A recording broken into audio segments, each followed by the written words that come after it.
What's going on, YouTube? Welcome back to my channel. We got a special one for you today. We're going to be looking at one of my favorite comedic actors of all time, Mr. Jim Carrey. And we will be counting down his top 10 comedy movies, not drama, none of that. I'm not going to be talking about Eternal Sunshine of the Spotless Mind or Number 23, both of which are really good movies, some of my personal favorites. But I want to look at his comedy, the stuff that made this guy a legend. So let's go ahead and jump into it. Number 10 on my list is going to be The Cable Guy. And while I really enjoy this movie when I throw it on from time to time, it just doesn't feel like it knew what it wanted to be. Is it a Jim Carrey silly slapstick pranky movie where we're laughing at the guy, or are we supposed to be terrified of him? Because they definitely tiptoe on some dark themes. I think they should have dove in. I think they should have went a little bit more dark, got away from the bits of the comedy.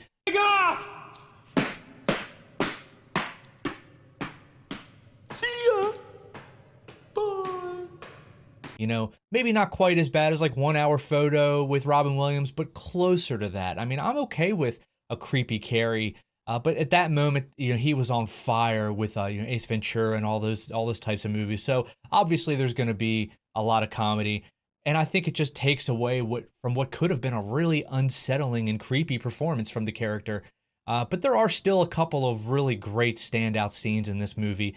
The medieval times bit from the very beginning had me rolling, from when he puts the chicken skin on his face till their little duel with Steven. And I think Matthew Broderick definitely doesn't give enough credit for this role, because I think he's hilarious in this role. Him and Carrey have wonderful chemistry. He and Leslie Mann have great chemistry for the little bit that she's in the movie. I also like the basketball sequence. You sneak Jack Black in there for a couple quick one-liners. Carrey, again, is firing on all cylinders. I just think they should have leaned more into the psychological thriller, and then, you know, we go to the ending and maybe let him kill himself instead of giving him the safe, you know, where he lands on the dish and survives. So this movie could have been, I think, a lot better. What we got is kind of a disjointed knot of themes and tones. Steven! Steven! My lisp is gone! You stupid son of a bitch. And they didn't really know. Maybe Ben Stiller just wasn't quite ready to direct this type of movie yet. I don't know. I mean, that's not fair of me to say because I don't have any proof of that. But there was something missing. And maybe it was just somebody standing up and saying, we should just ditch the comedy and go full psychological horror with a couple of chuckle moments thrown in there, and maybe not lean so much into Jim Carrey being Jim Carrey. So very close, some great performances again by the leading men. Jim Carrey, Matthew Broderick, both are on their A game. I just think the movie kind of loses itself. But I'm still a big fan. It deserves the number 10 spot on my list. Now, number 9 on my list is Me, Myself, and Irene. I love this movie. There is a lot of moments in this movie that make me burst out laughing. It's not the most sensitive movie ever made, but that's kind of the Farrelly brothers shtick. You know, they're gonna push the limits of what they can say and either dare you to be offended or dare you to not be offended. Come on, Charlie, goddammit. Those kids' dicks are bigger than them sausages. Hey, knock it off, Aaron. Those are my children you're talking about. Since you brought it up, I've been needing to ask you about that. That's kind of the way they've worked since the Kingpin days, since the Dumb and Dumber days, and now with Me, Myself, and Irene. So, but this story follows Charlie / Hank, Jim Carrey, and Charlie's first wife leaves him with their 3 kids, who I won't get into the details, but they're African American, so I'm sure you can figure out what happened. And it's not about that. It's about how much those guys love each other, regardless of the situation. But everybody else, other than his 3 sons, treat him like shit. And he has all this repressed rage building up until finally he snaps into his alter ego, Hank, who, you know, harkens somewhere in between the Chip Douglas of the world, where he's just kind of crazy and creepy. Got you clean, huh? What's the matter, honey? Little extra cheese on the taco? And then Charlie, on the other hand, kind of falls in between Lloyd Christmas and Truman, because he's just joyfully ignorant and blissfully unaware to the world around him, and just kind of takes it all on the chin. So you got 2 crazy characters. But every time Hank's on the screen, He kills me. And there's also a Cottonmouth scene that literally made me die. I had to keep watching it over and over. All right, well, if there's anything at all, like...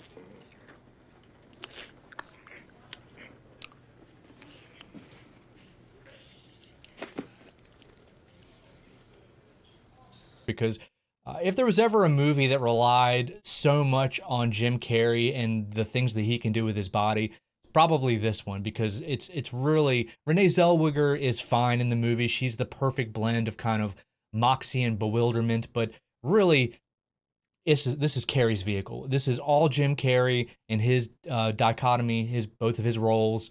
It's a fairly simple story. They're on the run from an evil ex-boyfriend, yada yada yada. Nobody gives a shit about the story. We come here to watch Jim Carrey say silly things and do silly things with his body, and this movie delivers, at least enough to get the number 9 spot on my list. Me, Myself, and Irene has a little bit of heart to it, but it's mainly just outrageous comedy a la Jim Carrey. Number 8 is going to be Ace Ventura, When Nature Calls. This guy right here. Now, Jim Carrey doesn't typically do sequels. He only has a handful of them on his very esteemed resume. But of course we knew he was going to come back and give us one more turn as Ace Ventura. They pumped that sequel out so fast, he probably didn't even have time to unstyle his hair. But I love this movie. It's almost as funny as the first one. There are so many amazing scenes. The one that's on the thumbnail behind me in particular is a standout when he's with the Wachutus. He gets the spear in the leg. Throw it! I dare ya!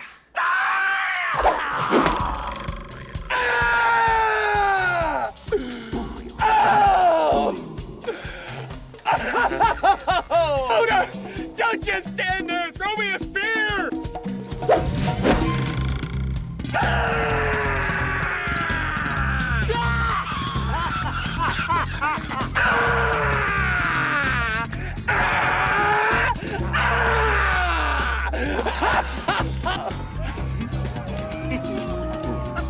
It's in the bone! It's in the bone!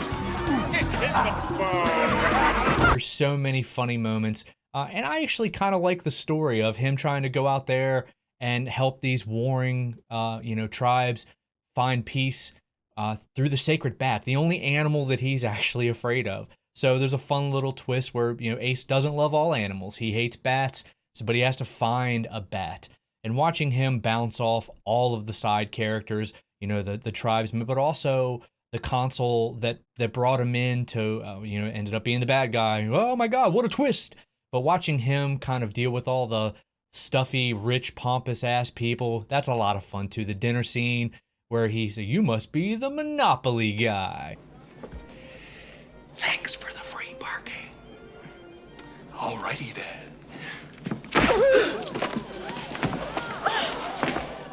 You know something?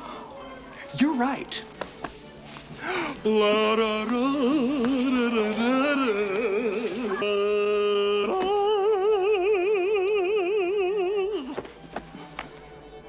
Do not pass go. Do not collect $200. This movie is classic Jim Carrey, and it's one of the best movies, in my opinion, that he's ever done. Certainly one of the best comedies. That's why it's on this list at number 6. Ace Ventura, When Nature Calls. All the side characters are absolutely amazing. I love the chitty chitty bang bang when he's driving the car through the woods. Again, there's a lot of memes, a lot of GIFs made from this movie, and that just shows you that it will stand the test of time for much, much longer than it already has. Number 7, How the Grinch Stole Christmas. Now, is there another human being on the planet that could have pulled this role off? I don't know that there is, because, he's famous for his body contorting, his facial contorting, the things that he can do with his mouth. So you put a whole bunch of prosthetics on him, you would think that would hinder his performance, but no, he still is able to shine through the several hours of grueling makeup. He famously had to have I think it was an FBI or a Marine or somebody come in that was specialized in torture to kind of give him some mental tricks to get through the grueling process of getting all that prosthetics on. So he quite literally suffered for his art, but what he turned out was one of the all-time Christmas classic movies. We've seen the story. I don't have to tell you the story, but they expanded it. They made us feel bad for the Grinch and why he doesn't hate Christmas. He hates people. He hates awful people. And the mayor, especially, is detestable. Jeffrey Tambor is amazing in this role. And a lot of the side characters are just so endearing. You fall in love with little Cindy Lou Who, and we end up falling in love with the Grinch by the end of the movie and watching him grow as a character. His heart literally grows 3 sizes. He saves Cindy Lou Who. There's just a lot of really awesome bits in this movie. I like the whole Whovelation celebration. I think that's probably my favorite part of the entire movie. From Cindy going up to the mountain and convincing the Grinch to come down. That whole exchange between those two in his cave is hilarious. And then you have the Whovelation where he's competing against the kids in a potato sack race and eating all this chocolate and fudge and sitting there like he's going to throw up. Again, a lesser actor probably wouldn't have went through the torture and certainly wouldn't have been able to bring this character to life quite like Jim Carrey did. I remember when this movie was released, it was a cultural phenomenon. I mean, it's the only time I've ever went to a movie theater and been denied access because the tickets were sold out. I'd never experienced anything like that before. I don't know that the world was quite ready for Jim Carrey as the Grinch, but we got it, and it was amazing. Absolutely perfect, and it's number 7 on my list. Number 6 is Bruce Almighty. Now, this is a movie, I'm convinced that an executive just stood up in a boardroom and said, we got to give Jim Carrey godlike powers, and they all threw their hands up and went on break. They knew that this was money in the bank. Jim Carrey was arguably as popular as ever. It might have been towards the waning parts of his career, but he was still dynamite. I mean, you cast him in this movie, you got Steve Carell, you got Jennifer Aniston, you got Morgan Freeman playing God. I mean, what more do you need? And it's an amazing story. It's a man who is so disenchanted with life, so upset with the things that he doesn't have, that he forgets to be thankful for the things that he does have. And I think a lot of us, even if we're not now, have been in that point at one point or another. So we can all relate to that. I mean, I think it's just natural to want more, but it's important to sit down and appreciate all the blessings that we do have. And that's the message in this movie. This movie definitely has a great message, a lot of heart, a lot of soul, but it's backed again behind the performance of the one, the only Jim Carrey. There's so many great scenes. Steve Carell's, mix up where he can't get the lines right because of Jim Carrey sabotaging him is an all-time classic. So much so that character got a spin-off. Not nearly as good as this one, but Bruce Almighty is, again, almost a perfect comedy movie. I would have no notes. I wouldn't change anything other than maybe give me more Baxter, because that character was such a funny little dickhead foil to Bruce. But other than that, I thought the movie was perfectly acted, perfectly directed. Number 5 is Ace Ventura: Pet Detective. This is the movie that gave him his big break. And I mean, obviously, Ace Ventura might be his most famous character. What holds this movie back is there really isn't much of a plot. There's no growth. The character doesn't go on any kind of journey. He's literally just set out to find Snowflake, to find this dolphin that's been kidnapped. And the big twist is it's kind of, touchy subject now for some people, but back then, it was hilarious. I'm sorry. It was hilarious. We all died when we found out that Einhorn was Finkel and, he kissed a man and he just freaked out about it. Nowadays, you can't make a movie like this anymore. So it's, again, probably not everybody's cup of tea, but for those of us who were around to watch it when we were probably too young to watch it, it definitely was. It was one of the best comedies of the 90s. It created one of the most iconic characters in comedy history. Jim Carrey might owe his entire career to starring in this movie, and I'm still a big fan. There's a couple scenes in particular that stand out to me. Him jumping in the water tank and talking to the hole.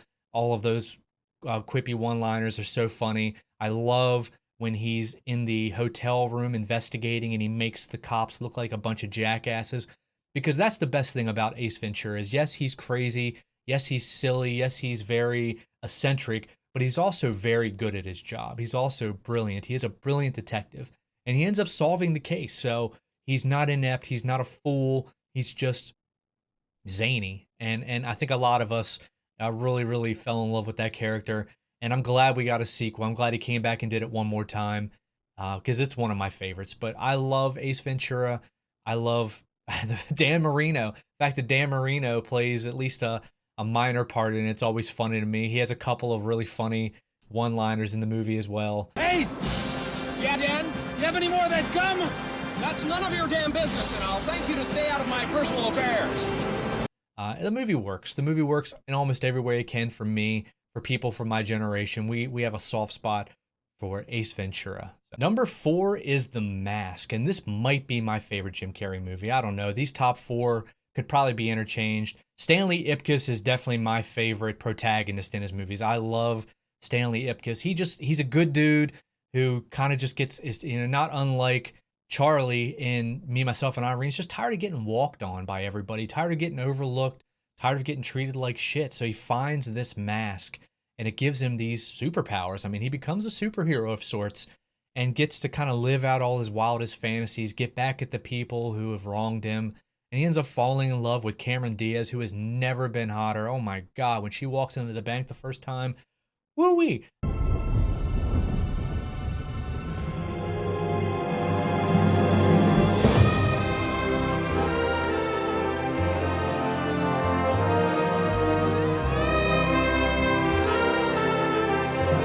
But anyway, the side characters in this movie are perfectly cast. His best friend, the bad guy, they're all amazing.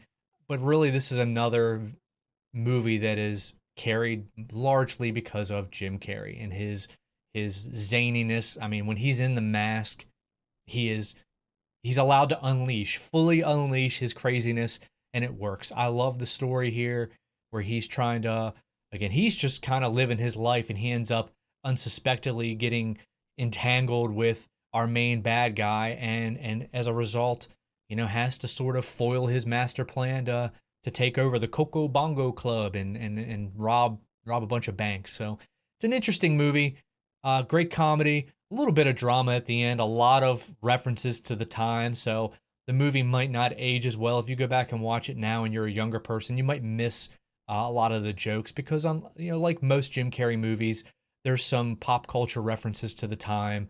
But overall, this is absolutely one of his best movies, one of my personal favorites. And like I said, my favorite protagonist of any of his movies. Stanley Ipkiss had terrible pajamas, but he was a good dude. Number 3 is Dumb and Dumber, the original Dumb and Dumber, the original stupid comedy. I mean, everybody's seen this movie. Everybody quotes this movie. Everybody does the most annoying sound in the world. I won't do it now. But, I mean, Jim Carrey and Jeff Daniels, who knew that we needed those two together? Who knew? I had no idea. But from the very moment that this movie comes on and Jim Carrey shows us his stupid limo driver who runs off the tarmac, and then we cut to Jeff Daniels, dressed like a poodle or dressed like a dog in his Mutt Cuts van. Again, iconic. To say that this movie is anything other than iconic is blasphemy. I mean, there's so many quotable lines from the very beginning to the very end of this movie. It's, again, a pretty simple plot. They accidentally get left this briefcase that was supposed to be dropped at the airport. I believe it was ransom money. Yeah, it was ransom money. And they intercept it. Lloyd Christmas thinks that she forgot her briefcase, Mary, so he goes and snatches it. And then they go on a cross-country quest to Aspen to bring it back to her. But they end up spending all of her money and just getting into all sorts of hijinks. I'm trying to think of my favorite part of this movie, and I can't. I like all the stuff on the slopes, the skiing where Harry gets his tongue froze to the pipe. Obviously, that's a classic. The Turbo Lax scene is equal parts disgusting and iconic. And then I love the ending where the police officer shows up, straps a bulletproof vest, and they're like, "What if he shot you in the face?" Most people think that anytime they watch a bad guy, pump bullets into the chest. I'm like, what if he shot you in the face? So, and then it ends with one of the best endings of any comedy movie, where they have a busload of beautiful women pull up, and they're like, "Who wants to come rub us down while we go on tour?" And they're like, "You're in luck. There's a town." It's so funny. I love Dumb and Dumber. I could watch this all day, every day. It may be my favorite comedy of all time. And it's, again, it could be number 1, could be number 2 for me. It's going to be number 3 on my list of best Jim Carrey comedy movies of all time. Number 2 is Liar Liar. And I remember as a kid watching this movie, and Jim Carrey's character, Fletcher Reed, is detestable at the beginning of the movie. He is a bad parent. He was obviously a bad husband, and he's a lawyer. So, he's kind of sleazy. He likes to lie to get what he wants. But this was the first time I remember watching and thinking, man, Jim Carrey can actually like act really well and doesn't just rely on being silly. The man is a very, very, very, very good actor. And I think that he shows it all the way through Liar Liar. I mean, there's a lot of funny, moments where it's classic Carrey, but then there's also a lot of really touching, emotional moments because you're dealing with a father and a son and a family. So we're not, celebrating his failures. We feel those failures, especially as a father. You're like, man, like you want to be better. You want him to be better, and you're rooting for him. You're genuinely rooting for him to learn from his mistakes, and he keeps messing up. And then obviously his son makes the wish that he can't lie, and that creates all sorts of interesting problems for a lawyer as he tries to navigate his day to day, being unable to lie to his boss who he just slept with, or the judge, or his client. So it's a lot of fun. I mean, the pen is blue, classic scene.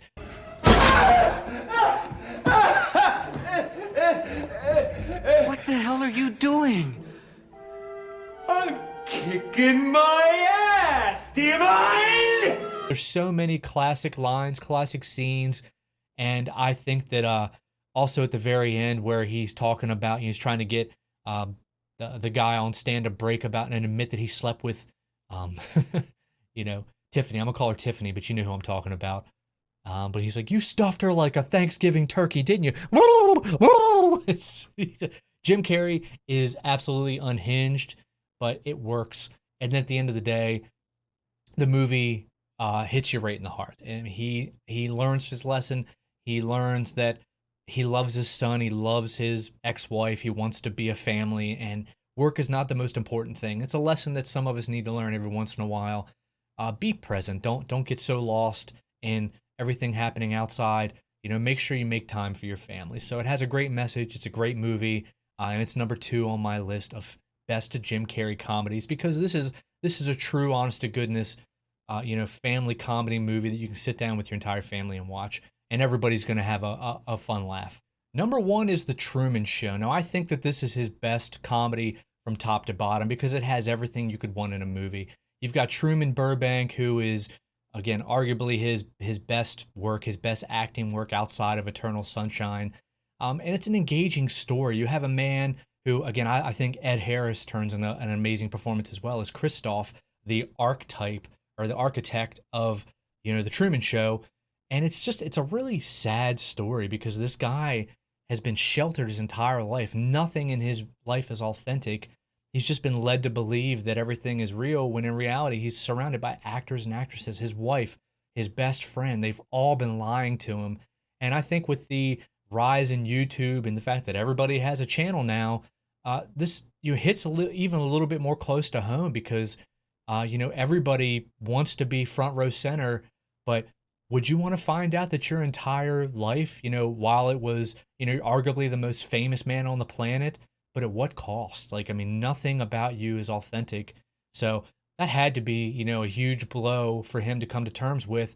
And Truman Burbank, we fall in love with him. We're rooting for him very much like all of his viewers at the end of the movie when he's trying to get off the island and Christoph is turning up the waves and turning up the intensity. And, when he runs into that wall and finds the staircase and realizes, unequivocally that everything that he was starting to believe is true, that he was a prisoner and he's about to escape. I love that they don't show anything after him leaving. He leaves, they show his love interest running down the stairs to presumably go meet up with him, and then that's the end of the movie. I love that they left his future ambiguous because we had seen everything. That's the whole premise of the movie is everything up until that point had been seen on camera. So it's fitting that the end of his life, the next part of his journey is off camera, even if it is to us. So I love The Truman Show. I really do think that, again, outside of Eternal Sunshine of the Spotless Mind, this is probably his second best movie ever. There's not a whole lot of comedy in it, but the comedy that is in it works really well. And it's just because of this guy right here and his timing. The fact that his comedic timing is unparalleled. He can make uncomfortable situations funny, sometimes to the detriment of the movie, a la the Cable Guy. And sometimes he can take a movie that would probably be rather flat if you cast anybody else and make it a really, really enjoyable comedy with a lot of heart. So The Truman Show is easily my #1 Jim Carrey comedy. So comment down below, let me know your list, let me know your top 5, your top 3, your favorite Jim Carrey comedy. This guy was so important to my childhood. If you're over the age of 30, you probably have, a half dozen Jim Carrey movies that you grew up with. So let me know your favorite. Comment down below. Again, like the video if you like the video. If you're new here, subscribe to the channel. I'm definitely down for requests. I do comedy, horror, action, sci-fi. I'm a fan of pretty much every genre. So let me know what you guys want to see. Thank you all for watching. Thank you all for the support. Be good people. Be good to each other. And maybe watch a Jim Carrey movie tonight. Yeah.